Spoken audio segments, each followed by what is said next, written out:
Hi friends, welcome to Pendems kitchen. ఈరోజు వీడియోలో కర్ణాటకలో ఎంతో ఫేమస్ అయిన తట్టె ఇడ్లీని పర్ఫెక్ట్ కొలతలతోటి హోటల్ స్టైల్లో ఎలా ప్రిపేర్ చేసుకోవాలో చూపించబోతున్నాను. ఇడ్లీ చూసారా, మెత్తగా స్పాంజ్ లాగా ఉంది కదా, చూస్తేనే అర్థమవుతుంది కదా. మీరు గనక ఈ బ్రేక్ఫాస్ట్ని ఇంట్లో ప్రిపేర్ చేసి పెట్టారంటే మీ ఇంట్లో అందరూ కూడా ఈ బ్రేక్ఫాస్ట్ చేసిన రోజున కడుపు నిండా తృప్తిగా తినేస్తారు. అంత పర్ఫెక్ట్గా వస్తాయి. ఇలా ప్రిపేర్ చేసిన తట్టె ఇడ్లీని సాంబార్తో కానీ పల్చటి నీరు చట్నీతో కానీ సర్వ్ చేయండి, చాలా రుచిగా ఉంటాయి. సో ఇక ఏమాత్రం ఆలస్యం చేయకుండా పర్ఫెక్ట్ కొలతలతోటి హోటల్ స్టైల్లో ఈ స్పెషల్ బ్రేక్ఫాస్ట్ని ఎలా ప్రిపేర్ చేసుకోవాలో వీడియోలోకి వెళ్ళి చూసేయండి.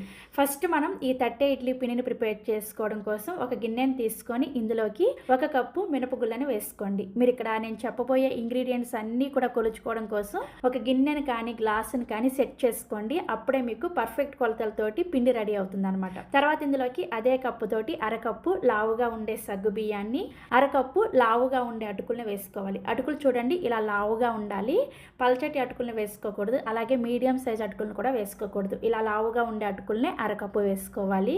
ఇందులోనే 1/2 టీ స్పూన్ మెంతులను కూడా వేసేసుకొని శుభ్రంగా 2-3 సార్లు కడిగేసి ఆ నీళ్ళన్నీ కూడా తీసేసి మళ్ళీ తిరిగి నీళ్ళని పోసుకొని 5 గంటల సేపు నానపెట్టుకోవాలి. నెక్స్ట్ ఇప్పుడు ఇంకొక గిన్నెని తీసుకొని ఇందులోకి సేమ్ కప్పుతోటి 3 కప్పుల ఇడ్లీ బియ్యాన్ని వేసుకోండి. వీటినే ఉప్పుడు బియ్యం అని కూడా అంటారు. మీకు ఇవి సూపర్ మార్కెట్లో కానీ ఆన్లైన్లో కానీ అవైలబుల్గా ఉంటాయి. కుదిరితే నేను మీకు లింక్ని ప్రొవైడ్ చేస్తాను, ఒకసారి చెక్ చేయండి.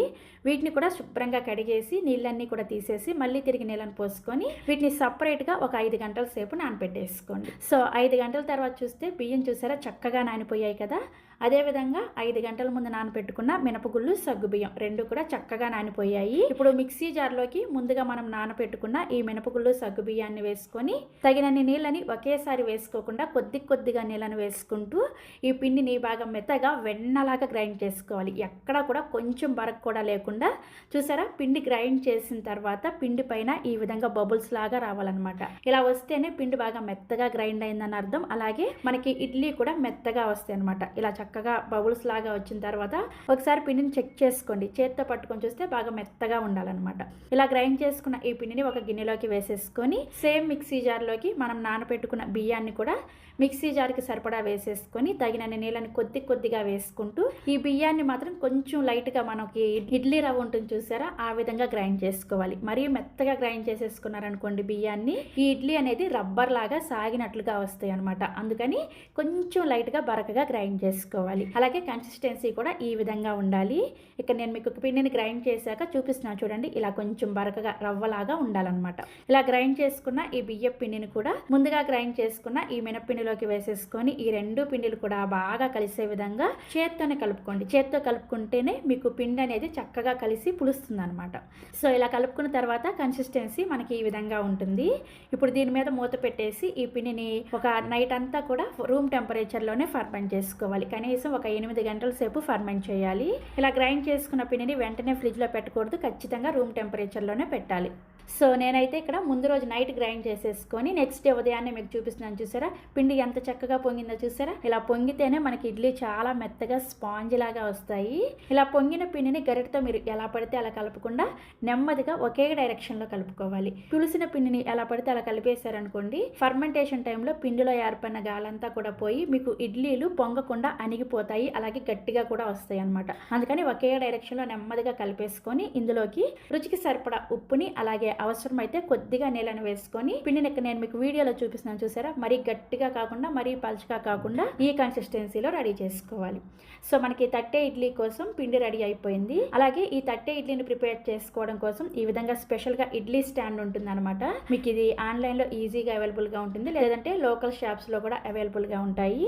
ఈ స్టాండ్ లింక్ను కూడా నేను ప్రొవైడ్ చేస్తాను, ఒకసారి చెక్ చేయండి. తట్టె అంటే ప్లేట్ అనమాట. అంటే కన్నడలో ప్లేట్ని తట్టె అంటారు, అందుకని ఈ ప్లేట్ ఇడ్లీకి తట్టె ఇడ్లీ అని పేరు వచ్చింది అనమాట. సో ఈ తట్టె ఇడ్లీ స్టాండ్ రెడీగా పక్కన పెట్టేసుకొని ముందు ఇడ్లీ కుక్కర్లోకి 2 గ్లాసుల వరకు నీళ్ళని పోసేసుకొని మూత పెట్టేసి హై ఫ్లేమ్లోనే బాగా మరిగించుకోండి. మనం ఇడ్లీ పెట్టుకునే ముందే ఇలా నీళ్ళని వేసుకొని మరిగించుకోవాలి. అంటే మనం ఇడ్లీ ఉడికించుకునే టయానికి ఈ నీళ్ళు అనేది బాగా మరుగుతూ ఉండాలన్నమాట.